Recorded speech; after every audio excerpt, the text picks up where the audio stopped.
Hello, everyone, and welcome to Ventures, and welcome to episode 52, which when I started this a year ago, I was not anticipating releasing an episode every week, but I just really enjoyed it, and the guests have been absolutely amazing. So thanks to those of you who have been following along. There's been certainly no lack of conversation about different aspects of building a company, health tech, med tech, Web 3.0. And in fact, today's conversation with Joni Kinwell-Moore is about Web3. And as you probably, hopefully picked up on from previous guests, I and many others are very interested in how Web3 is going to benefit humanity outside of just NFT, cat meme, cryptocurrency-ism. Yes, the crypto casino in and of itself is fascinating, but what's more interesting is what are the underlying technologies going to do to actually benefit our world?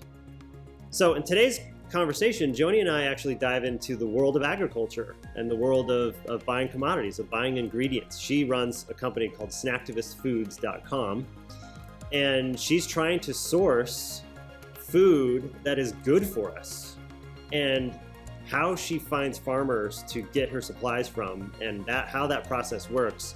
We dive into what that looks like today, what that could look like in the future world of Web3, where we can scale trust, and we talk specifically about why would blockchains be helpful in supply chain for agriculture. What kind of applications would be necessary for people like Joni, who are entrepreneurs building CPG companies, to be successful.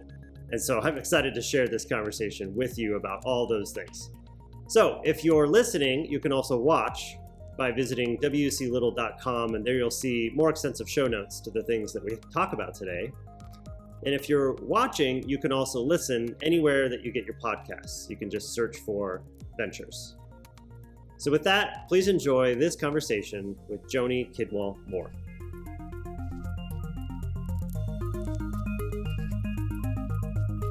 All right, Joni, welcome back.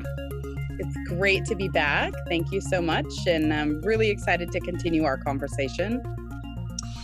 So for those who may have missed our previous conversation just a couple episodes ago, would you mind just sort of recapping who you are, Sure. what you're up to, sort of recap the last episode there? Yeah, no problem. So my name is Joni, and I'm founder of a company called Snacktivist Inc.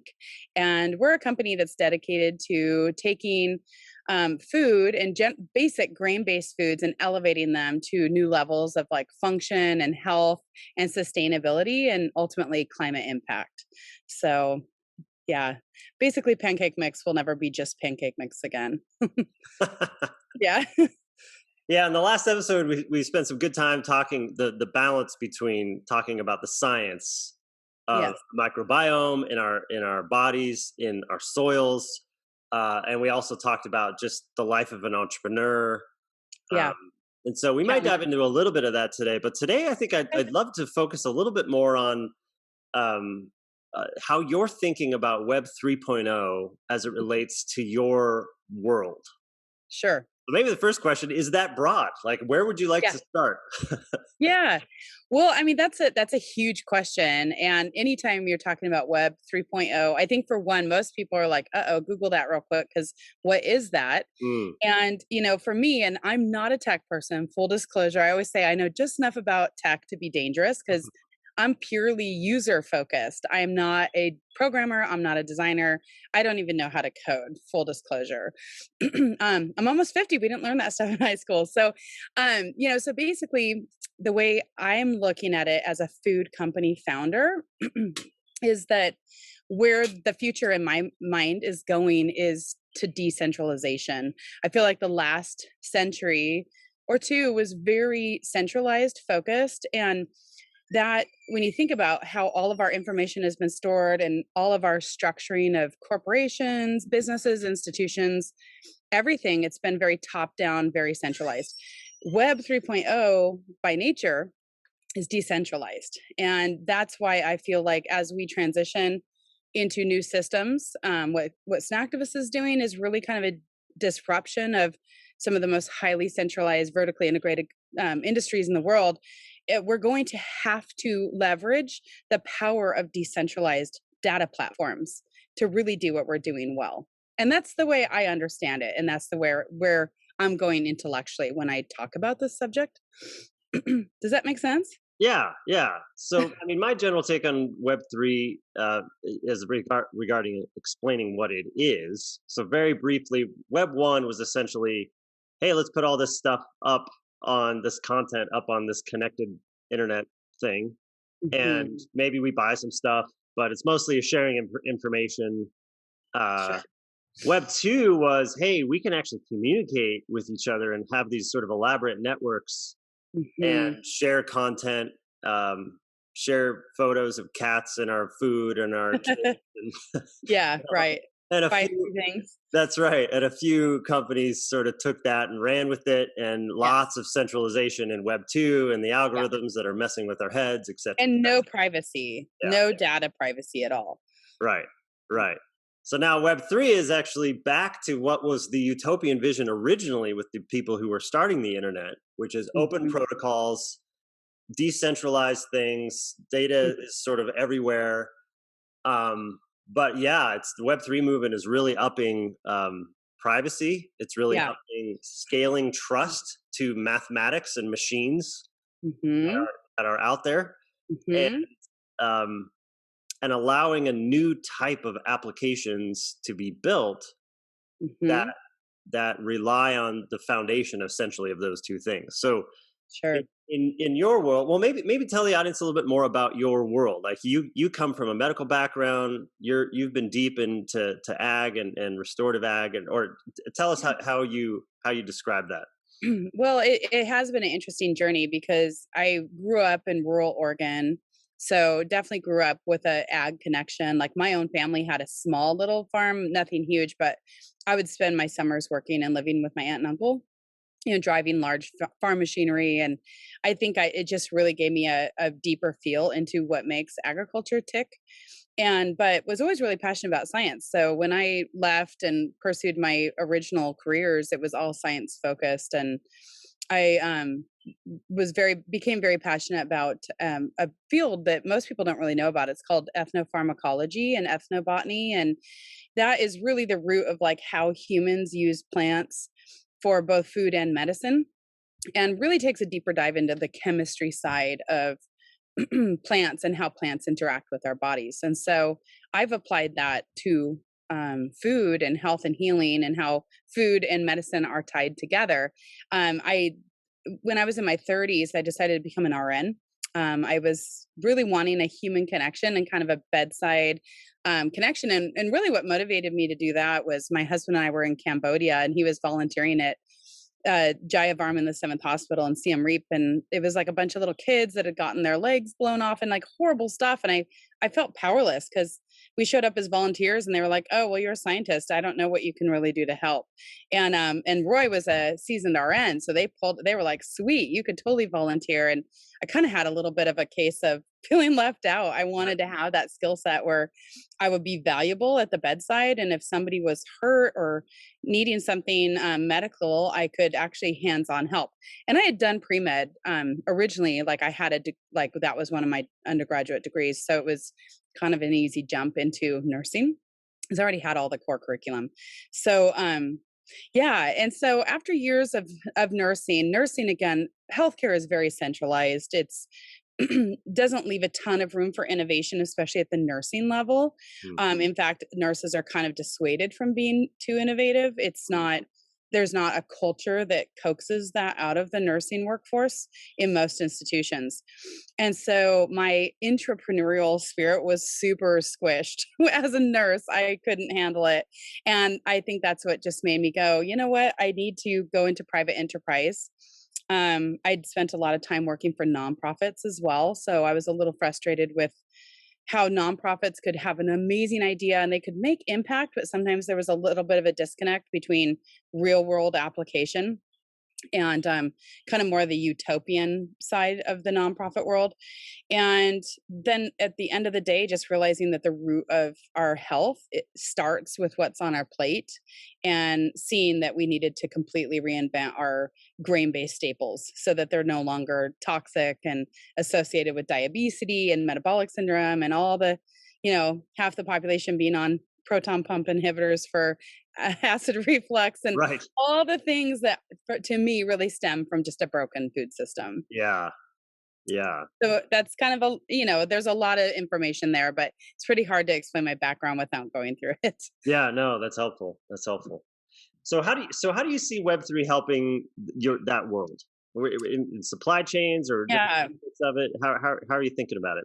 Well, as somebody who was middle aged and took a huge career shift into a new industry, I kind of came in a little bit naive, like definitely naive, Mm, and started reaching out to supply chains and co-packers and this whole world and realized it was so fragmented. And one of the reasons it was fragmented was A, it lacked a connected platform, and B, there was a lot of concerns about privacy.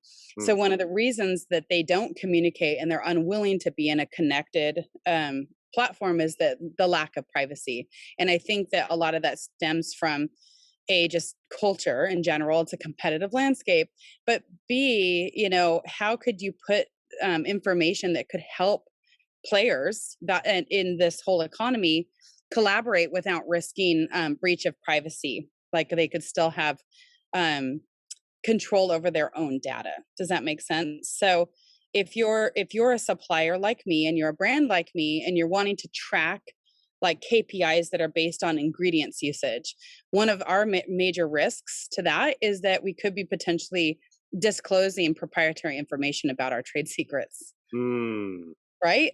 So that to me is like a really huge use case for blockchain because there is that privacy element where you could actually start, creating data and hashing, I guess is what it's called.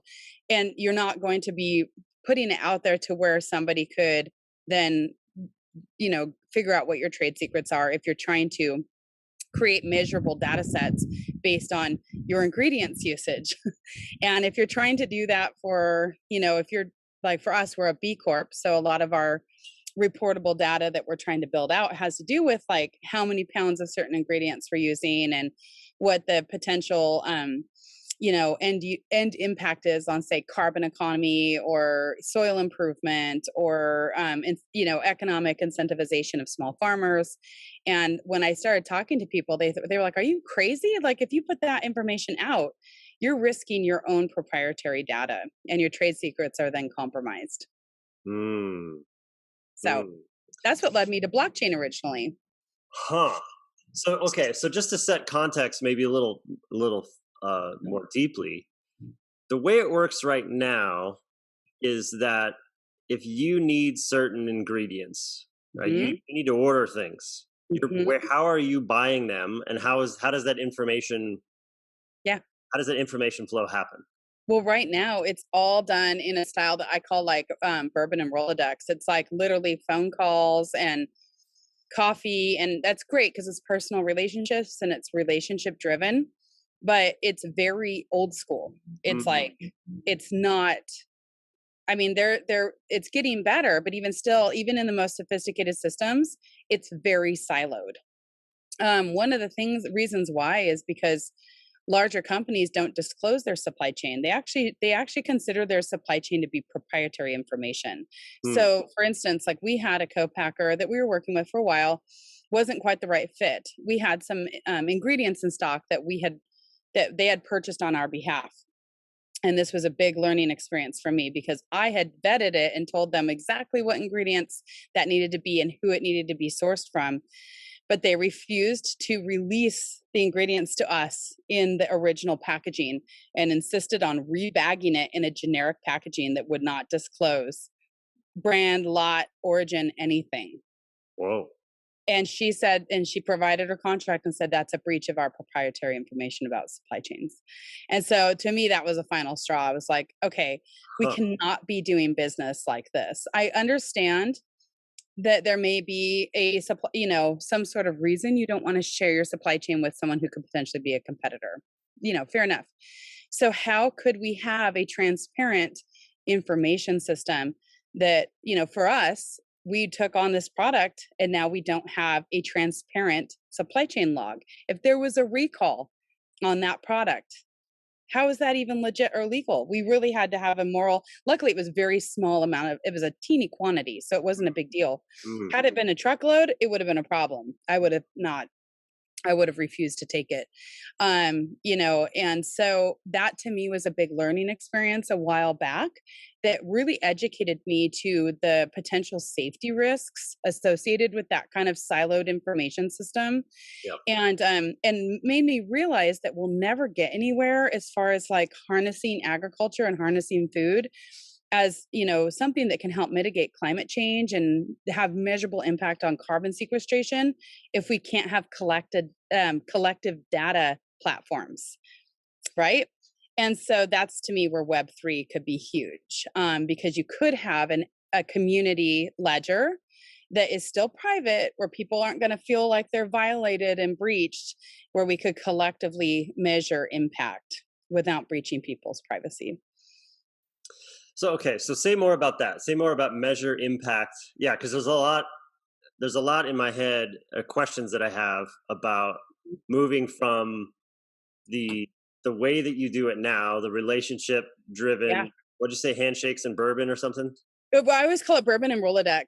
It's Bourbon and Rolodex, yeah. Yeah, it's just, and there's something very enduring about that. I actually don't ever want that to completely go away, to be completely transparent, because that's like the essence of like you go out for drinks and you get to know your partners and your suppliers, and you become friends with them, and that's a beautiful thing because we have to have that. Right.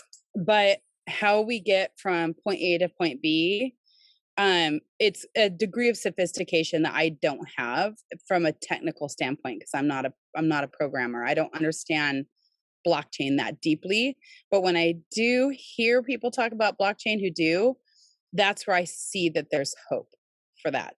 So, okay, so then help me understand the problem. The problem is you're, one, not able to get ingredients that you need. Mm-hmm. Two, even if you get them, you don't actually know where they come from. There's a proprietary chain, or like how do you kind of set up the problem? Okay, that's a really good point. So like for us, we have an aggregated supply chain. So we have ingredients that we try to prioritize, always farmer direct sourcing. So we know, but we're a small company and we use a lot of different ingredients. So we've prioritized the hierarchy of like which ingredient is going to be farmer connected. So like we started with one, now we're working on two more, because you couldn't do it like you could if you had a ton of capital and a big team. But being small and lean and scrappy, there was no way. It wasn't feasible. And so our approach was that we do one at a time. So let's look at tapioca, for instance. Tapioca, we don't use a ton of it, but it is something that we use to help bring our blends together and make them seem a little bit more like what people recognize as like, what a pancake should be like, right? And it comes from mostly the Philippines or Thailand. It's a tropical one, and so we buy it from large companies that are very highly centralized. These are like multinational billion-dollar companies. We're working on eventually having a farmer direct supply chain there, but we just don't have it yet, and it's far away, so it's going to be further down the road for us. You cannot tell, like you cannot. And they're better about traceability than other smaller entities are, because they have to be, and they have the technology, and then they have the tech enablement to go there. But like, for instance, even smaller ones, let's take it even a little bit closer. Like there are some regional millers that are very well known, and they're fabulous companies. But we would buy, when we were first getting started, sorghum flour from them. And then you'd get the sorghum flour, it would have a lot number and an expiration, and that would be as much as you could get. Well, we were buying like 50 pounds at a time, because this was like early on. And one batch would perform and taste a totally different way than the next batch. So we were having variability that almost made it behave like a separate ingredient. And when I would call the company up, I would say, is there any way that you guys can give us traceable information to where I can try to tease out if this is a regional thing, like maybe we only want sorghum from Oklahoma because when it's from Texas, it doesn't taste as good? Or is it a seasonal thing? Or is it a harvest thing? Is it a varietal thing? Are they planting two different types and one's great and one's terrible? And no one would give us that data. they said it's Hmm. proprietary. We can't tell you that. I'm like, well, how can I make a high quality product if you're not willing to share with me the information that's going to help me make a high quality product? Nope, you can't. We cannot tell you that. That's proprietary information. So, yeah. Hmm. Yeah, and Okay. it's in their system. You can't, it's like all in a private siloed system. And unless you can find somebody who's willing to share with you, because you're in their Rolodex and you've gone out for drinks with them or something, and now you're a friend, there's no way you'll ever get that information. Okay. So if we were to put on our Web3 product hats, how do we Hmm. design and architect a system, a layer one, layer two, layer three, Hmm. that still enables the Rolodex and Bourbon, Hmm. but brings the level of transparency and data surfacing that is Hmm. required to solve this problem space that you describe? Do you have thoughts on that? Even if you just wave a magic wand, I wish it Yeah. could this and this, because If we have plenty of yeah, people that can go the technical and solve it yeah. technically, but I think the bigger issue might be the product. Yeah, so like for me, and I've actually written out a pitch deck that's detail about what I want, Mm, I've spent a lot of time working on the user side of it. But I would want it to mimic what we love about some social networks like mm, LinkedIn, where you've got your friends, you've got people you know personally, you've got people you don't know personally. There's some sort of community feel in a digital fashion, and if you know them in person, even better, but that it would have a Web3 kind of back bone to it, to where when I would say, for instance, snacktivist, me, I'm like, hey, I'm going to buy a truckload of sorghum from a farmer's co-op in, let's just say Texas again, because Texas is a big state. Because I would create that interaction through our social platform, like I still have a personal connection there, but if it were like blockchain enabled, and that transaction could then pull through data that would then be true and authentic and uncorruptible, that somehow I might be able to access if there was a problem with quality, that somehow I might be able to trace it down to a pinpoint, where then even through relationships, then I approach the buyer and I'm like, hey, look, we have a problem with quality, or we don't like this, we're trying to improve quality. That without compromising their private supply chain data, that I could mine the data I need to improve our product. mm. Does that make Yeah. sense? So there's a concept in the blockchain world called a zero knowledge proof, where you can Mm. essentially ask a question of a data set that you don't need specific access to, but you can get a Right. yes or no back. It's like a null hypothesis kind of thing, right? Where it's like, it's a yes or no question always, right? I've tried to understand this, Will, and this is where you guys can help me. It's like, and then there's the work proofed, and then the work Proof of versus work the, and proof of stake. yeah, proof of Yeah. stake and proof of work. And that's where I'm like, I just gloss over. I'm like, okay, you guys lost me. I don't get it.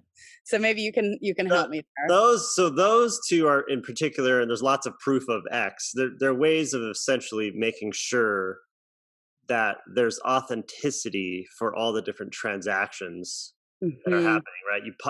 You pack a bunch of transactions into a block, and then Hmm. those blocks undergo a series of mathematics and things. They need to be proven that they're one secure, that it's the as each block gets chained together, that Hmm. that it's trustworthy, that there's enough people around who are running nodes which validate the Yeah. blocks, Yeah. and these validator nodes, in proof of stake networks, they Yeah. just stake a bunch of the token, and then they are responsible for ensuring that these Yeah. blocks get validated. And if you have enough of these validator nodes, then you can have secure. So that's proof of stake. Proof of work, they're just cranking through a bunch of energy to Yeah. solve these mathematical puzzles. And Like that's because like Bitcoin, right? that's right, Yeah. and because the world has finite amount of energy per unit Yeah. time, that Yeah. actually the combination of the math and the energy actually secures the Bitcoin network, or or the Huh. Ethereum before they go proof of stake, et cetera, et cetera. So Crazy. that's that world. Yeah. But in the world of how we can produce data sets that go Hmm. on chain, layer one, layer two. Layer one is kind of is going to be the more slower. Layer two may have a bunch of transactions that then eventually can go on to layer one. Hmm. In your world, with regard to essentially commodity supply chain, right? If I were to sort of sum it up, Hmm. um, how do you see how do you see the potential for a farmer's um, revealing to the blockchain Hmm. what commodities they have available, what ingredients that they're very Hmm. interested in selling, Yeah. uh, with without revealing too much. Well, I guess viewing it from the farmer's sense, why do they? Yeah. Why do I they? don't think I don't think the farmers care. Yeah. That's my hypothesis, Huh. is that it's not the farmers that care, it's the aggregators in the middle. It's all the distribution layers, Okay. Well. and the value added players. And so that's where I feel like blockchain could help us skip around that, or Yes. or you could even create like, you know, say Snacktivist has a like kind of a tech side of it, and we are a node. And we're like, hey, like we help manage. Well, you don't manage it because it's blockchain. It's centralized, but like, you can say, hey, we've vetted all these suppliers and they're compliant and they're using the blockchain. So they are validated. They are giving us reliable data. And I think from a perspective of eliminating greenwashing, that's a big deal too, because again, big companies are going to want to say, oh yeah, our farmers did XYZ, even though they're not necessarily always wanting to say who the farmers were. So you can't actually go and check out their farming practices to validate that it is indeed what they say it is. You know what I mean? And so especially if you have these entities trying to go after, markets that are based on the authenticity of the way that it's being farmed, like it's like the system doesn't allow that to be authentic. It's like prohibitive. Does that make sense? Mm-hmm. Mm-hmm. So Um, again, it comes back to this meta theme of scaling trust, which is yeah. the big Web3 thing, because you don't there may be a shady farmer out there trying to sell you Mhm. things that or scamming you or whatever. you, Yeah. in the world of blockchains, we call them oracles. They're essentially sources of reliable information that feed that information to blockchain, so that if we do smart contracts or Yeah. other programmatic ways to move things around and scale trust, that Hmm. we at least have trust in these oracles that are going to provide accurate information. So Right. in a Rolodex and Bourbon world, there are people who you trust because you Hmm. meet them face to face to verify the Yeah. authenticity of the different ingredients out there, right? Handshake. Yeah, it's handshake that you are gonna look after our best interests because I trust you and we have a relationship. Or you have a track record of being really authentic and giving good quality services and products. So then it begs the question: why blockchain? Why? If we had centralized sources that were trustworthy, is that maybe the problem? Uh, Mhm. and we may not need to have the scale trust. Have you thought more about that? That's Mm. always the critical question in this world. Yeah. Yeah, and honestly with that, it's like, because so many of those relationships are hard to develop and take a long time, and that's a good thing. You wouldn't want that to ever be cheap. But you think about smaller companies that are trying to innovate and trying to break into larger companies. Well, the larger companies kind of have the stranglehold on all the relationships. And then you have that kind of competitive thing of like, where it's like, oh, well, we don't want to work with you because you're a little one and you're potentially a competitor with this bigger guy. And then there's kind of this, it's almost like you're blocked out of an entire industry. Does that make sense? And that's really mostly like from a kind of commodity standpoint. When you're dealing with what we're dealing with, which is like totally innovative economies in ag right now, where we have more farmers than we have suppliers, or sorry, we have more farmers transitioning in some areas than we have brands buying. But what we don't have is that connection piece in the middle, because like we talked about, those distributors that are highly centralized and very big in institutions, and they've operated in a certain way for a long time, so they're not very they don't pivot really quickly. Could blockchain allow us to create new relationships that would then turn into actual like Bourbon and Rolodex relationships, because you could find people that are doing something, like somehow there could be an exploratory, and I don't know blockchain enough to know if it works in reverse like that. I feel like everything we hear about the blockchain, it's like kind of unidirectional. But I don't know what the exploratory component is on like Web3, because I know on Web2 you can go Google things. But then you're only going to get what Google wants you to see, So on Web3, if you're looking for, I want a farmer who's planted this certain type of variety of millet. And if they mined that data into the chain and you ask the chain, hey, did somebody in Kansas plant this kind of millet this year? Yes or no? Like, is there a way that you could somehow find them and do business with them? That makes sense? Because in a Web2 way, if somebody created that kind of marketplace, and I'm sure there are probably tons of them all around the world, you ultimately have to trust the founders and the technicians of those, and which are easily hackable, right? We're playing out a microcosm in the ag industry, which plays out in every single other industry.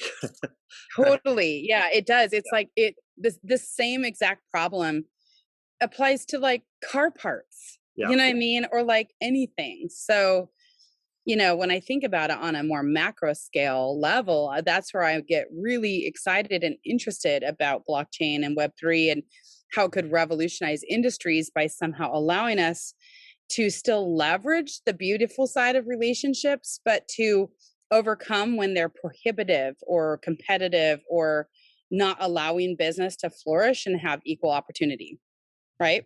Yeah, because on a fundamental level, you can imagine take the big telecoms, take the big social networks, take the big e-commerce and marketplaces, and just imagine all of those services now being available on chain, where there's these decentralized protocols. Mm-hmm. Nobody can change it. You're trusting basically math and proof of work. Mm-hmm. Or math and energy to make sure that your data is secure. Mm-hmm. And in that world, the process by which we can meet new humans, where we can establish new trust networks, because the Bourbon and Rolodex is all about just trust networks, right? If we put that on where math and energy, or math and proof of work or proof of stake can make that reliable, then we might be able to have transparent exposure into at least, hey, this farmer in this part of the world has these buyers, these relationships. You may not know what they are, and it's possible it all could be a scam. So it's sort of, but you may be at least be able to, in the same way that you do in the real world, you may be able to identify something, see if you have any connections into that farmer, and purchase, buyer beware. But at least make the decision yourself without worrying that information is being tampered with, being centralized, censored, et cetera. And that is where collectively the Web3 community is heading. And for me, when I think about just supply chain in its basic form, I need a high quality millet flour that is certified gluten free, so it's gone through a certified gluten free mill. That's just one use case. But if we're like, oh, hey, we're trying to develop a product that can have an actual carbon data associated with it, where it's like, okay, the farms that were growing these crops sequestered this much carbon in the 2021 growth season. You have to have something like blockchain, I would think, to even be able to start compiling that data. Because it would have to be a collective. I mean, you'd have to have an enormous farm if you wanted to be tracking that stuff, like single farmer by single farmer. And my guess is that 98% of farmers are not going to have the bandwidth, the interest, or the concept to want to go that direction. But if they were selling into a platform that had like a blockchain kind of data capture and say it's associated with a node. And then you can say, okay, well, within our network, based on the data that our farmers put in, we sent them kits and they're doing their measurements. Usually most farmers are doing measurements of their soil. They're pretty soil savvy people, whether they're doing conventional farming or not, or regenerative or organic or whatever they're doing. You could start like logging that data, and then it can't be tampered with. And if you were to be going after measurement of carbon sequestration, either for marketing purposes or for some sort of financial incentivization, you would have to make sure that it's like reliable data. There's so much room for greenwashing here. It's very scary. So you've used that term a few times. I don't know if all the listeners or viewers are familiar with it. Can you describe what is greenwashing? Yeah, so greenwashing happens when like some sort of entity, whether it be a business, a nonprofit, a religious institution, even like any group, would say, oh, we're doing this, and say they make a claim having to do with how green they are. So either like recycling impact or carbon or energy or even like diversity inclusion, that even, and it's not greenwashing, but that also happens too, where people, companies are all like, we're doing XYZ, but if you really started scrubbing the books, there would be a lot of questions as to how they're quantifying that. That's why there's a B Corp certification, and like the point of the B certification is to try to really scrutinize your data and make sure that you're not greenwashing or it's like brainwashing, but greenwashing. And so it's a phenomenon that's out there, and it's large companies are often under a lot of scrutiny for it, because you'll have Clorox be like, oh, and I'm making this up because I haven't seen Clorox make a claim like this recently, but like if Clorox was like, oh yeah, we're carbon neutral, and you're like, wait, like how, what, and don't quote me on that because they didn't say that, but there would be a lot of people that would be hesitant and think that might be greenwashing, right? And like, how did you guys get to that where you can tell the public and you can use it as a marketing ploy that, oh, you're carbon neutral or whatever? So a lot of the companies out there, and forget about Clorox because I was just picking on them because they're a huge company and they own tons of different industries. But even a smaller company, and they're like, oh, we're carbon neutral. And I think that's awesome. I love it when companies are trying to go carbon neutral or waste free. But you have to just really be careful when you're using that as your marketing ploy. And we run into this all the time because we're like excited about regenerative agriculture, but we don't have a regenerative supply chain yet. We're building it. So it's like, how do you walk that line? You're educating people. You're trying to be authentic about where you are in the process. But, where are your data sets? What are you measuring? And that's where I think, something like blockchain could be really helpful.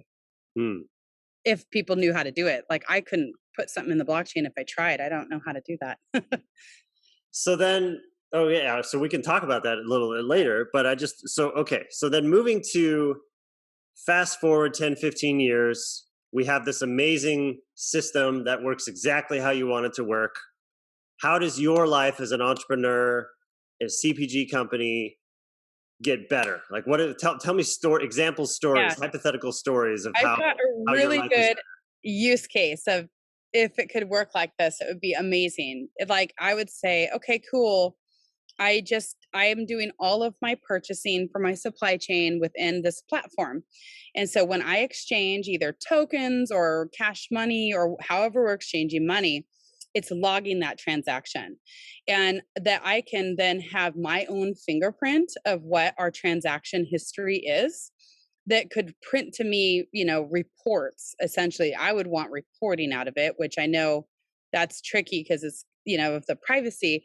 But if you could authenticate, like if certain players in the platform said, okay, we've got all this data, some of it is going to be available for public and some of it's going to be private, and they could identify what's public and what's private, that I could say, cool, today I want to print a report of everything having to do with our tough waffle mix.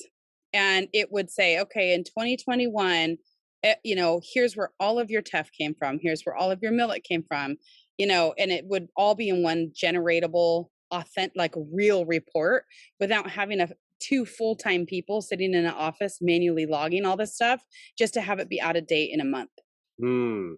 So the fact that this would be continuously updated would be huge, because at any given time, if you were to pull your records from the, things that are vetted as being publicly shareable, you could say, okay, cool, I need to submit my certifications to this new distributor. And all of a sudden, you just download a bunch of files or share it with your distributor digitally, and it would be everything up to date. Like all the certifications would be up to date, all the insurance would be up to date. Mm, Instead of going, oh, great, now I need to call 20 people and get their updated insurance information, you know? And so to me, there's a massive efficiency incentive there as a business owner, because I would be willing to bet millions of dollars a year are spent just on people sitting in front of their desk, just manually logging all this data at a high error rate. mm-hmm. The error rate is a problem.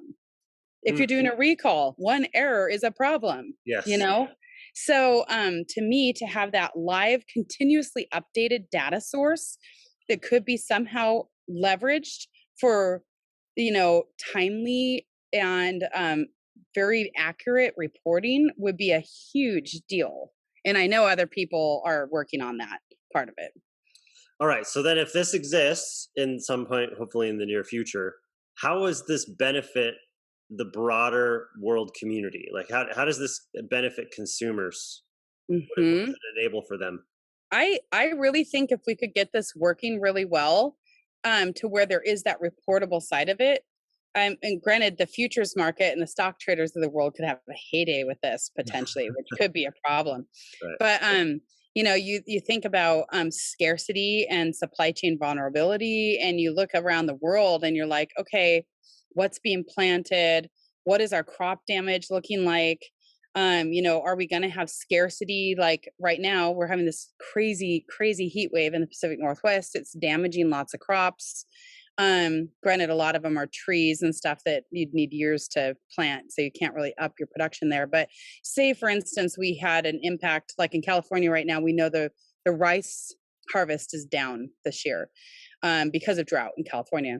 Mm. In the southern hemisphere, like those people know that because of their relationships and their news and whatnot. But it would be kind of cool to have more quantitative forecasting where we could say, okay, southern hemisphere, can you guys plant to help us fill that gap so we don't have global shortages in certain ingredients? Mm-hmm.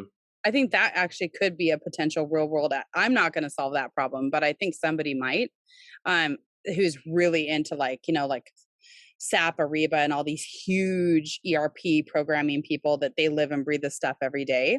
Mm-hmm. There could be tremendous impact there. So, I like it. Well, that's exciting. And I know that the amount of money and time and expertise that is going into developing these protocols yeah. and developing the usability of them so that it will become easy to use, relatively easy to use, and Mm-hmm. all of the politics and social aspects of it, right? Yeah. Blockchains are fascinating because you have to combine the sociology, the game theories, with the mathematics, Yeah.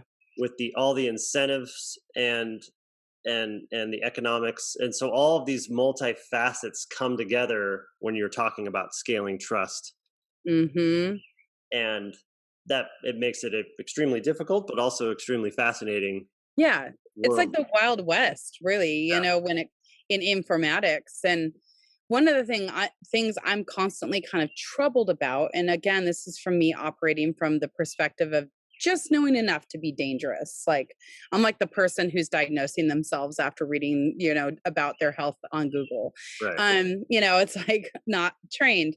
But I look at, you know, just kind of the energy intensivity in like Bitcoin, for instance, and anytime you're doing like the work, like what is it, the perceived work, or Proof the of one work. that's proof of work, where you're literally like draining whole GMP's energy supplies in foreign countries like Kazakhstan to like mine for Bitcoin. That's like, oh my gosh, like it scares me about blockchain in general, because we don't want to have our whole world dependent on something that's so energy intensive, right? Because that's a little bit of a vulnerability too.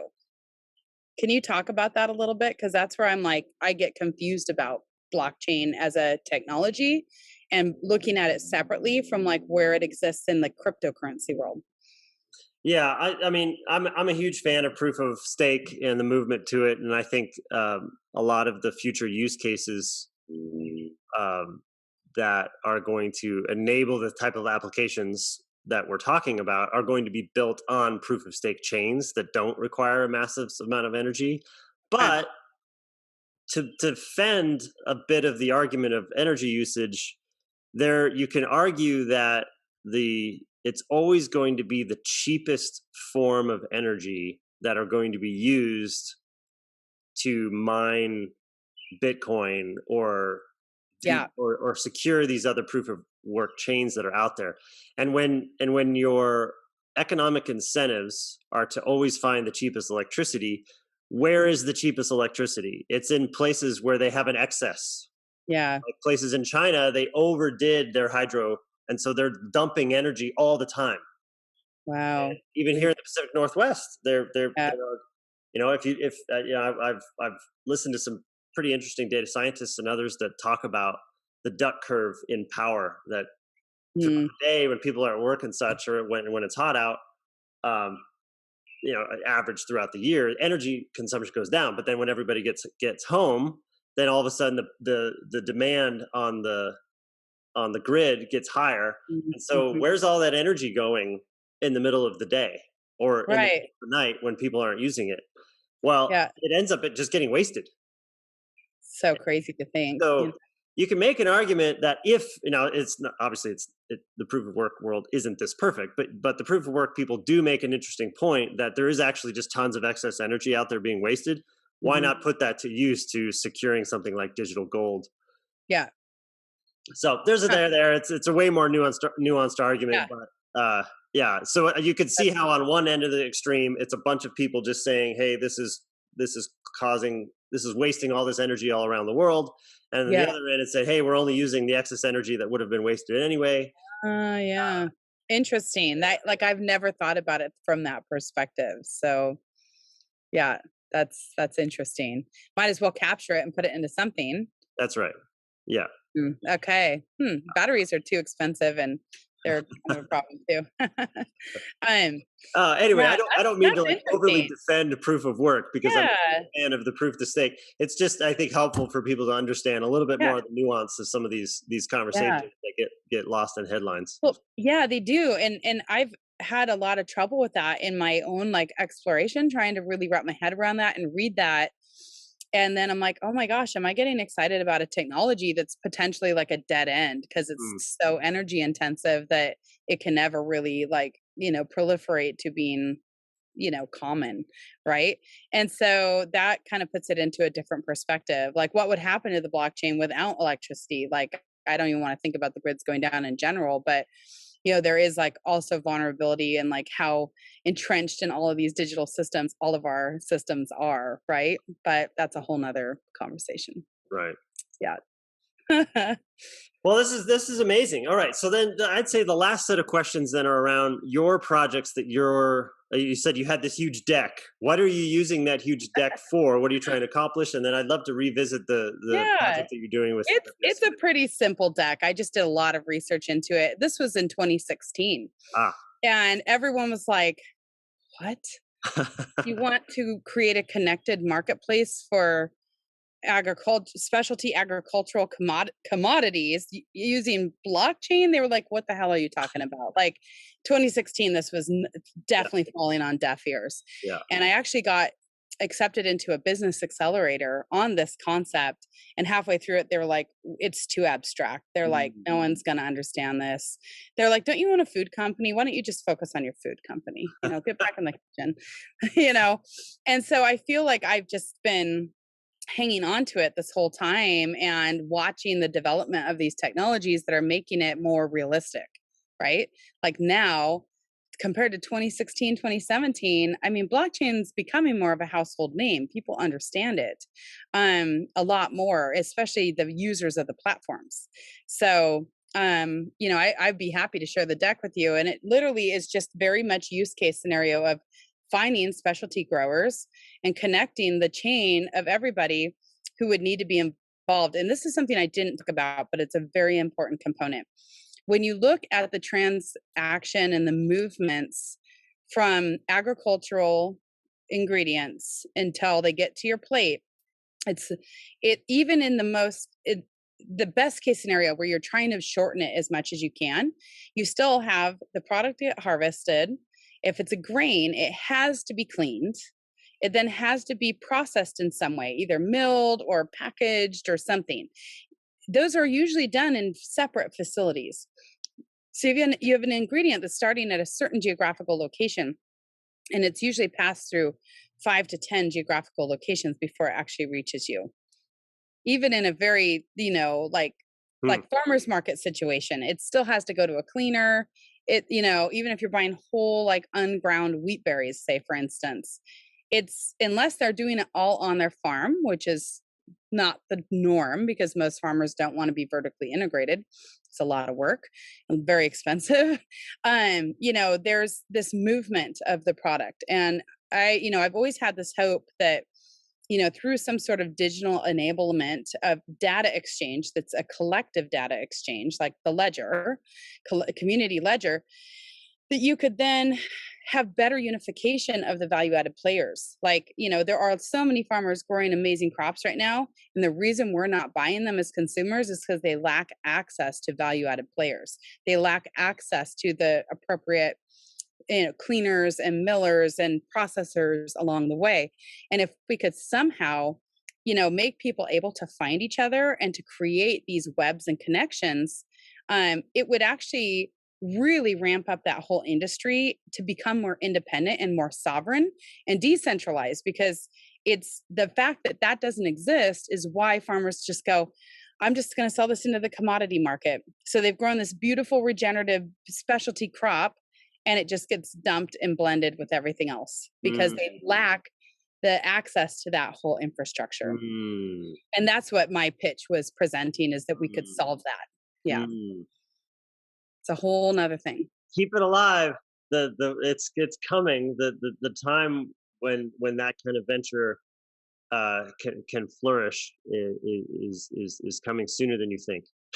Yes, it sure is. And I mean, I honestly, even just the fact that now these conversations are happening and people aren't, like, the reaction compared to 2016 when I first started talking about this. Like, if I talked to tech guys, like we had this awesome community here in Coeur d'Alene called the Innovation Collective. It's a tech hub. They were all over it. They're like, oh my gosh, blockchain enablement of like supply chains. Like, how cool is that? But then once you take it outside to like other industries, especially food, they were like, oh my gosh, you're like witchcraft style. Like, that's like too out there. Where now I see now that the conversation's happening. Yeah. So, especially if there's a financial incentive. And at the end of the day, we have to financially incentivize. And we talked about this last time. This is why I think for-profit entities are going to be the change makers in food, is because, you've got bottom-up pressure from consumers who want to know more. They want to be more involved. They want it to be healthier and better for the planet. And that momentum pushes through the system and ultimately motivates farmers and all the value-added stake players in the middle to up their game and do more, high-quality methods of farming. Because a lot of them want to, because they're good people and they want to steward the earth. But ultimately there's a consumer pressure to where they're like, oh, cool, I could get a better price for this.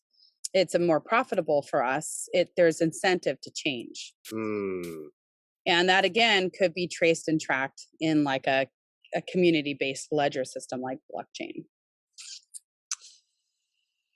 All right. Well, this has been endlessly fascinating. I'm going to send this to all my Web3 friends and say, hey, we wax poetic on some Web3 product ideas in supply chain and ag. What can we do about it? So this is going to be that episode that will hopefully inspire a new generation of Web3 product people and entrepreneurs to work with you and snap. That would be awesome. Yeah, because I have a feeling, for one, you always know when you're dabbling in something that you're not an expert at all, that, I'm sure people the web guys are going to be like, hey, okay, you're totally thinking about it wrong. Think about it like this. And I'm actually hoping for that, because I think that's when like the like pieces of the puzzle will come together in my head, to where, as we move forward and as we grow our company and we grow our supply chain network and we grow the impact that we're making on our farmers and the nutrient density of the foods and et cetera, if you can somehow get somebody who's wildly nerdy and excited about this stuff and understands how to put that into a technological backbone, I think amazing things could happen. So they can educate me about That's right. So this is a call to action to you web product people out there and entrepreneurs. Let's have a conversation. I would love to. Yeah. You guys know where to find me. So yeah. All right. So snacktivistfoods.com. We can find you on LinkedIn. I'll put the links in the show notes. Anything else you want to say to the audience in closing? No. I think we've covered a lot of great stuff. And again, I just hope that I'm, by placing a really oddball industry in the middle of the tech revolution, I just hope that it is inspiring to people who are spending their time and their brain capacity, like developing these novel systems that, we base it on some cool use cases like food security and global food security and how to save the world through food. Yes. All about that. Stuff. Yeah. So thanks. It's been fun. Well, we always have so much fun when we talk. So we could probably have a series on all kinds of oddball topics. Yes. I'm happy to get back to the soil science and microbiomes piece anytime as well. And the physiology and, how, that's like a whole nother episode on the pathophysiology of obesity and food and all that cool stuff. So. Well, it sounds like a part 3 is in our future. Yeah, totally. Glucometers, all of that cool stuff. All right. So, take care, everybody. All right. Have a wonderful day and stay cool. Literally. Bye. Later.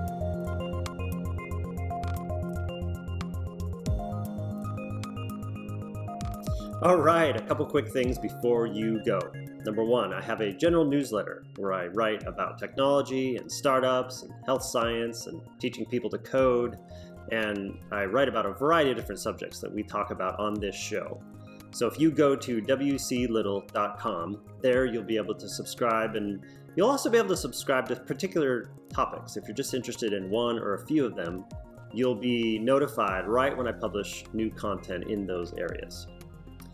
Number 2, my partners and I at Proto Ventures have a portfolio company called Startup Rocket. If you go to startuprocket.com, there you'll be able to receive coaching guides and customize an operations framework for you and your team and your advisors to be on the same page in terms of what is the appropriate next step for you and your entrepreneurial journey.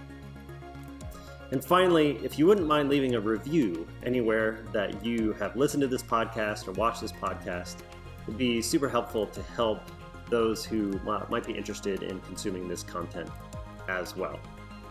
Thank you.